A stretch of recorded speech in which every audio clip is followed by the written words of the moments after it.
Alafia, je suis très heureuse de vous retrouver dans ce 26e épisode du voyage dans le temps. Aujourd'hui, nous allons découvrir la flamme jumelle du chakra sacré. Mais avant, pour la circonstance, même si je n'utilise pas le calendrier officiel, mais plutôt mon calendrier interne, c'est-à-dire mes cycles menstruels, pour connaître la saison dans laquelle je me trouve, je tiens quand même à vous souhaiter de vous réveiller chaque matin en incarnant la meilleure version de vous. Meilleure version par rapport à celle que vous étiez la veille. Vous verrez, si ça résonne en vous, commencez cet exercice et vous verrez la magie s'opérer dans votre vie. Tout simplement parce que vous allez entraîner progressivement votre cerveau à transcender la dualité afin de découvrir uniquement la beauté qui se trouve dans chaque être que vous croiserez sur votre route. C'est vrai que dans la matrice artificielle dans laquelle nous nous trouvons dans le monde extérieur, elle passe son temps à manipuler nos sens.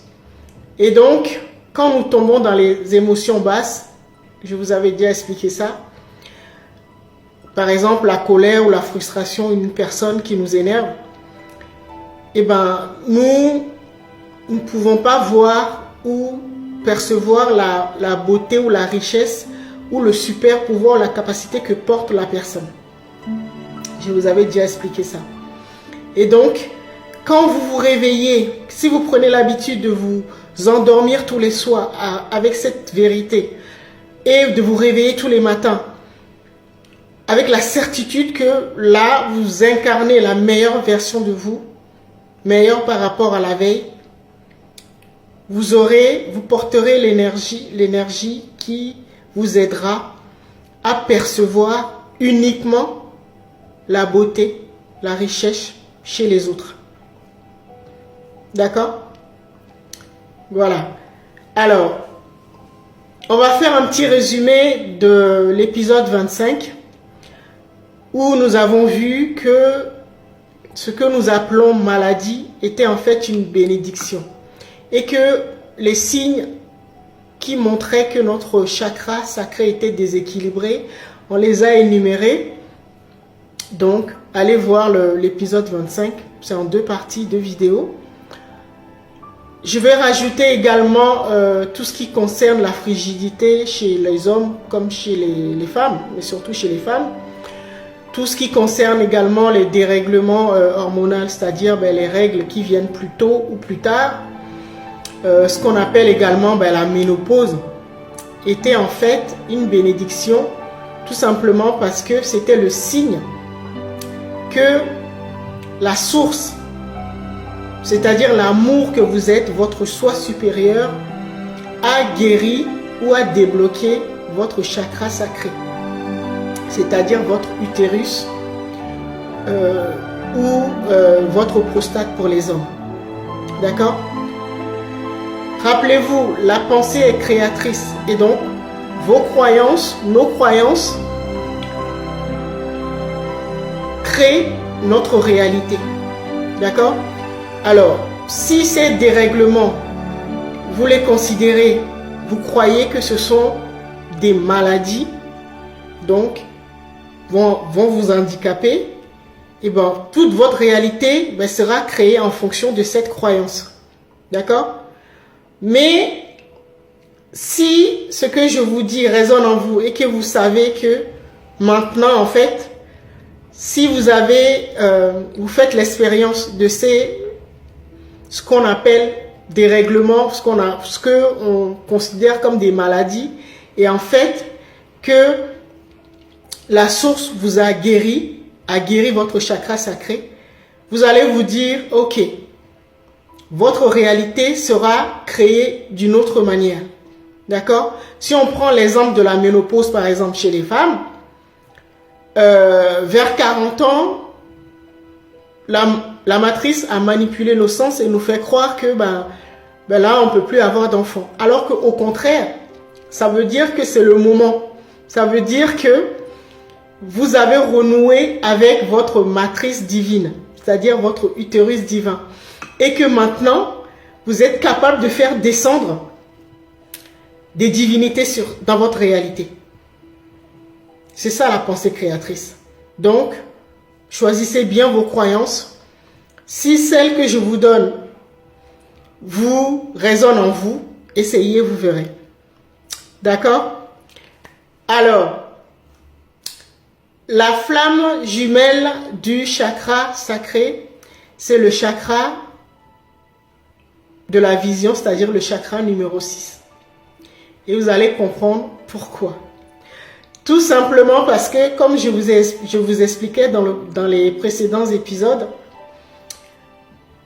quand la source guérit notre chakra sacré, nos cellules passent à un état nano, quitte l'état atomique à l'état nano. C'est ce qu'on appelle le nanocotage.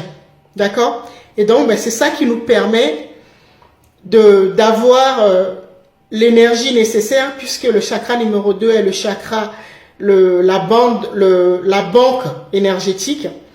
Donc, d'avoir l'énergie nécessaire pour faire le saut quantique vers la ligne temporelle la plus abondante de notre univers, c'est-à-dire ce qu'on appelle le paradis, entre guillemets, sur Terre. D'accord?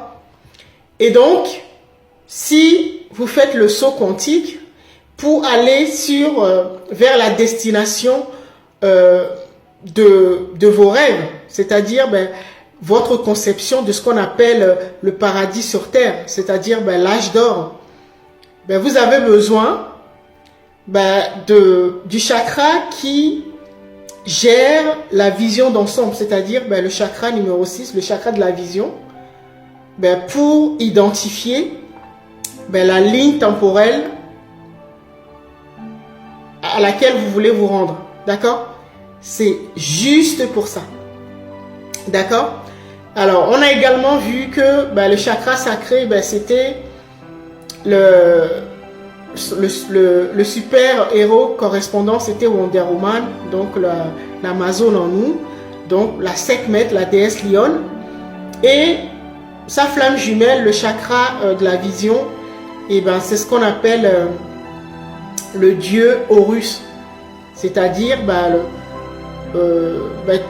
notre part qui correspond à la souveraineté, puisque tous les pharaons, les rois, on les appelle les suivants d'Horus, c'est-à-dire ceux qui ont récupéré ou retrouvé la souveraineté en eux, c'est-à-dire la vision suprême.